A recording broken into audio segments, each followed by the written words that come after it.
నమస్తే. నేను మీ కిరణ్ కుమార్. దేశం కోసం, ధర్మం కోసం, సనాతన ధర్మ రక్షణ బోర్డు సాధన కోసం చెరువుని కబ్జా చేసిన చర్చి, కళ్ళు మూసుకుపోయి కేవలం డబ్బు కోసం పనిచేస్తున్నటువంటి కొంతమంది అధికారులు.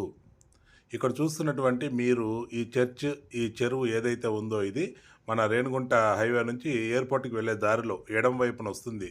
ఈ చెరువు లోపల ఈళ్ళు చర్చి ఎంత బ్రహ్మాండంగా కట్టుకోగలిగారంటే అక్కడ ఉన్నటువంటి ఆర్ఐ కావచ్చు, వీఆర్ఓ కావచ్చు, దానికి సంబంధించిన ఎంఆర్ఓ కావచ్చు, మా మిగిలిన అధికారులు ఏం చేస్తున్నారు, ఏమి అనకూడదు.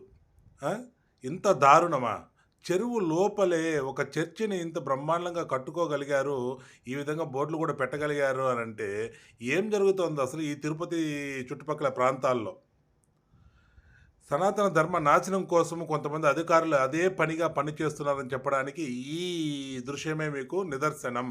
చెరువు లోపల ఎలా కట్టాడు? ఈ నుంచి ఇలాగే ముందుకెళ్ళామంటే కాళహస్తి వెళ్ళే లోపల చెరువు గట్టు మీదే ఇంకా 2, 3 చర్చిలు ఉన్నాయి. వీళ్ళు అసలు అధికారులేనా లేకపోతే మనుషులేనా?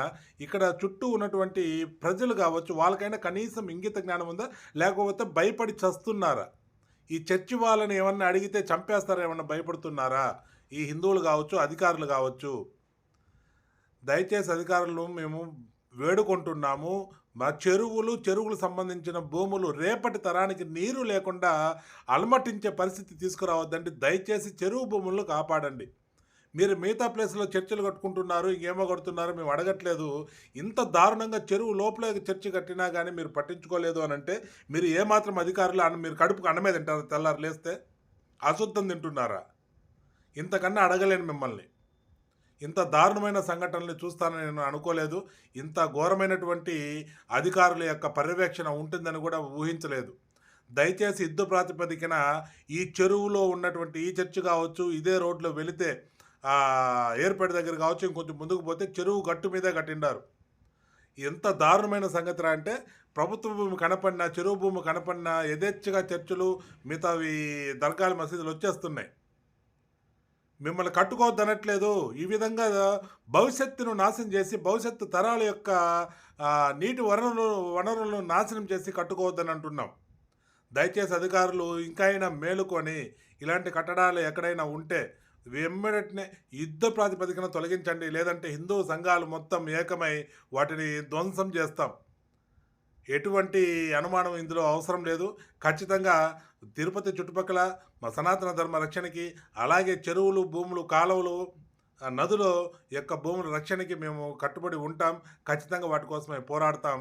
ప్రతి హిందువు మేలుకోవాలి, బయటికి రావాలి.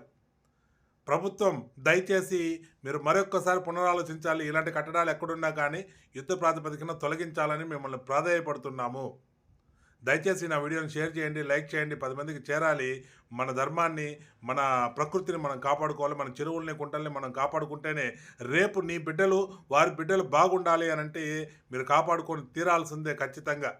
లేదంటే ఎడారి బతుకుల్లో బతకాల్సి వస్తుంది. దయచేసి ఆలోచించండి ప్రతి హిందువు. దయచేసి ఈ వీడియోని లైక్ చేయండి, షేర్ చేయండి. భారతీయతను కాపాడుకుందాం. సనాతన ధర్మ రక్షణ బోర్డు సాధనకి పోరాడదాం. గోమాతను రక్షించుకుందాం. జై శ్రీరామ్. ఓం నమ శివాయ. గోవిందా గోవిందా. ప్రతి హిందువు దయచేసి నా వీడియోని లైక్ చేయండి. అప్పుడే ప్రజలకు చేరుతుంది. ప్రతి మనిషి నా వీడియో బాగుంది అనిపిస్తే, సమాజానికి మేలు కోరుకునే ప్రతి ఒక్కరు నా వీడియో బాగుందంటే లైక్ చేయండి, సబ్స్క్రైబ్ చేసుకోండి, షేర్ చేయాలని మరొక్కసారి మిమ్మల్ని ప్రార్థిస్తున్నా. జై శ్రీరామ్. గోమాతను రక్షించుకుందాం.